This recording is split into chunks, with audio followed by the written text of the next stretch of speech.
दोस्तों, absolute impunity के साथ ओमान के कोस्ट के नजदीक एक कमर्शियल शिप के ऊपर अमेरिका ने अटैक कर दिया, जिसमें 3 भारतीय सेलर्स की जान चली गई। ये कोई मिलिट्री वेसल नहीं था, ये एक कमर्शियल शिप था जिसके अंदर सिविलियन सेलर्स थे। बावजूद इसके अमेरिका ने इस कमर्शियल शिप के ऊपर हेलफायर मिसाइल्स दाग दी। शिप के क्रू में 24 भारतीय थे। 21 को रेस्क्यू कर लिया गया, लेकिन 3 लोगों को रेस्क्यू नहीं किया जा सका और 3 भारतीय सेलर्स की इस अटैक में जान चली गई। भारत ने इस हमले के प्रति स्ट्रांगली रिएक्ट किया और न्यू दिल्ली में स्थित यूएस के टॉप डिप्लोमेट को समन किया और फॉर्मली प्रोटेस्ट किया।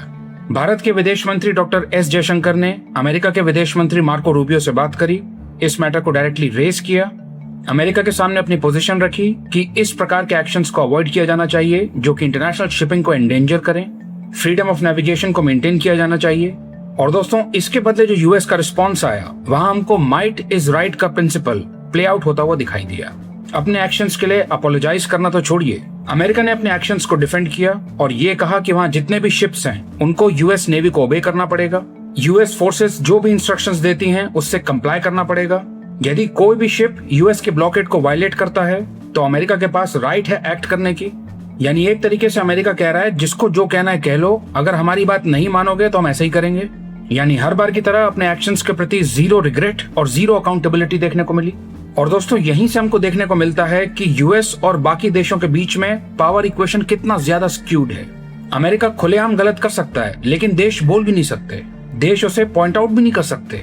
रॉन्ग डूइंग्स के कॉन्सिक्वेंसेस तो भूल ही जाइए। और इसी का नतीजा है कि अब अमेरिका को अपने इंटेंशंस को हाइड करने की भी आवश्यकता महसूस नहीं होती। अमेरिका वेनेजुएला के राष्ट्रपति को ओपनली एब्डक्ट कर सकता है, नेटो अलाइंस को थ्रेटन कर सकता है, देशों को बॉम्ब कर सकता है, ऑयल को कैप्चर करने को ओपनली सेलिब्रेट कर सकता है और बाकी देश चुपचाप खड़े होकर देखेंगे। खुलेआम दादागिरी चल रही है। हमें कहीं तो लाइन ड्रॉ करनी पड़ेगी। ये इफेक्टिवली कन्वे करना पड़ेगा कि भारतीय नागरिकों की जान इतनी सस्ती नहीं है।